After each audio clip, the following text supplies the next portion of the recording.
देखो बेटा, मान लीजिए, अब इसमें बताती हूँ। देखो आपकी जो है उस टाइम पे क्या होता था, एक किंग दूसरे किंग पे, रूलर पे अटैक तो करता ही रहता था, है ना, एक कि भाई उसको कैप्चर कर ले और ये सारी चीज़ें। तो बेटा जो बिल्डिंग होती थी, जो कैपिटल सिटी होती थी, तो क्या करते थे वो बहुत सबसे ज़्यादा इम्पोर्टेंट होती थी। क्यों? क्योंकि वहाँ पे ही सबसे ज़्यादा इम्पोर्टेंट पर्सन वहाँ रहते थे। जो किंग होता था या रूलर आप बोले, तो वो वहाँ पे ही रहता था अपनी फैमिली के साथ। तो किंग को बचाना तो बहुत ज़रूरी होता था, ठीक है। और दूसरे भी काम वहाँ पे सिटी में ही होते थे। अगर वहाँ, तो वो लोग क्या करते थे, जैसे मान लो ये किसी का इतना बड़ा बहुत बड़ा ये है एरिया, इतना बड़ा उसने कैप्चर कर रखा है, तो उसने अपनी कहीं भी अपनी एक कैपिटल बना ली, तो कैपिटल में ही वो चारों तरफ क्या करते थे, उसको फोर्टिफिकेशन कर देते थे, यानी कि उसके चारों तरफ में वॉल बना देते थे, ठीक है। तो वॉल क्यों बनाते थे, ये यहाँ पे डिस्कस हो रहा है। वो इसलिए बनाते थे कि जैसे कि दूसरे बाहर से कोई अटैक करता आ रहा है, चलो ठीक है, तो वो यहाँ पे आएगा, तो अगर यहाँ पे बड़ी बड़ी दीवारें होंगी, ऊंची ऊंची, वेरी टॉल, अगर वॉल्स होंगी, तो वो क्या होगा, इस पे डायरेक्ट इतने अच्छे से अटैक नहीं कर पाएगा, ठीक है। और ये जो अंदर से जो सोल्जर्स है वो आके उनको हरा सकते हैं और उसको बचा सकते हैं, वो अपने जो भी इम्पोर्टेंट चीज़ें हैं, इसलिए बनाया था, ठीक है। Forts with large, tall, and impressive walls around the city also showed the richness and powers of the rulers. अब बेटा देखो, जो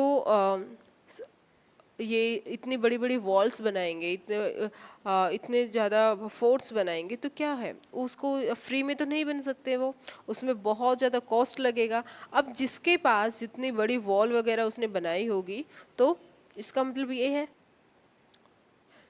उसको उतना ही खर्च करना पड़ेगा, है ना। अब उतना वो खर्च करेगा, एक्सपेंडिचर्स अगर वो किंग या रूलर इतना करेगा, तो उसके लिए उसके पास इतने पैसे होने भी चाहिए।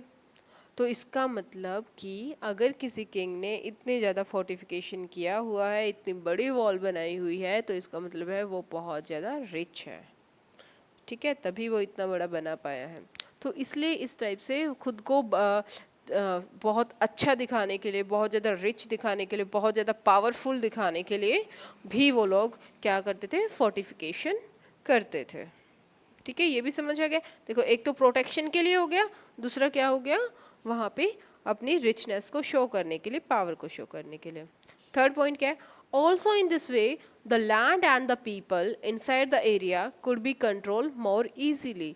और दूसरा और एक और पॉइंट ये था बेटा कि जितना भी सिटी के अंदर में जितना भी एरिया था, उसमें लैंड भी होती है ना, पीपल भी रहते हैं, तो उनको भी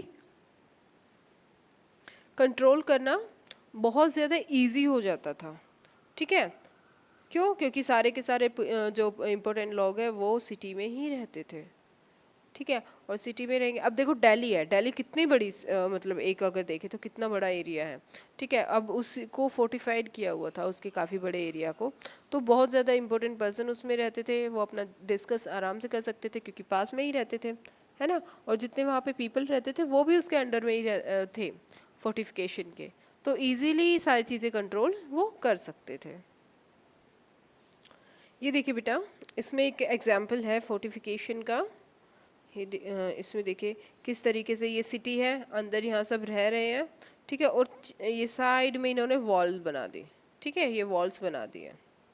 अब हर किंग हर रूलर अपने अकॉर्डिंग उस फोर्टिफाइड करता था कि किस तरीके से करना है, किस तरीके से नहीं, ठीक है। अब देखो यहाँ पे ज़मीन भी है ना, लैंड एरिया भी है, सो वहाँ पे कल्टीवेशन भी हो सकता है, फार्मिंग हो सकती है इजीली, ठीक है। और पीपल भी यहाँ रह रहे हैं, तो इस टाइप से।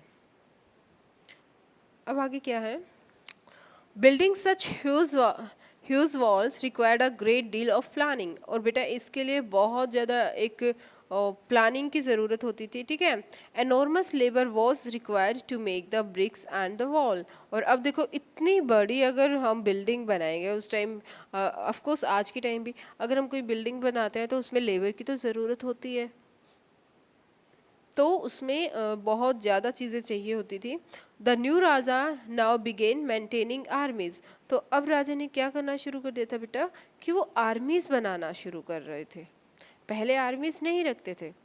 पहले तो क्या करते थे, जितने भी ग्रुप है, ग्रुप होता था, ठीक है, अगर उस पर कोई अटैक करता था तो वो सारे के सारे लोग उसमें लड़ाई करते थे, ठीक है। लेकिन बाद में क्या हुआ, जब इतना बड़ा इतने बड़े सारी चीज़ें उनके कंट्रोल में आ गई, इतने एरियाज़ को उन्होंने कैप्चर कर लिया, तो उन्होंने सोचा कि अगर हमें इसको प्रोटेक्ट करना है, क्योंकि हर कोई एक दूसरे पे अटैक करता रहता था ना, तो अगर उसको प्रोटेक्ट करना है तो हमें किसकी ज़रूरत होगी, आर्मी की ज़रूरत होगी। और आर्मी कैसी चाहिए, हमें बहुत ज़्यादा स्किल्ड चाहिए। तो उसके लिए उन्होंने आर्मी में सोल्जर्स को भर्ती करना शुरू कर दिया, ठीक है। और उसमें क्या करना, उनको फिर ट्रेनिंग भी देने लग गए, क्योंकि जितने भी स्ट्रॉन्ग आर्मी होगी, जितने ट्रेंड सोल्जर्स होंगे, स्किल्ड सोल्जर्स होंगे, वो अपने एरिया को अच्छे से प्रोटेक्ट कर पाएंगे, ठीक है। ये समझ में आ गया। अब देखो, सोल्जर्स वर पेड रेगुलर सैलरीज। अब देखो बेटा, अब सोल्जर्स को अगर आप पूरे टाइम रखेंगे, उनको ट्रेनिंग देंगे, तो वो तो अब उनको सैलरी भी देनी पड़ेगी। क्यों, पहले तो क्या था कि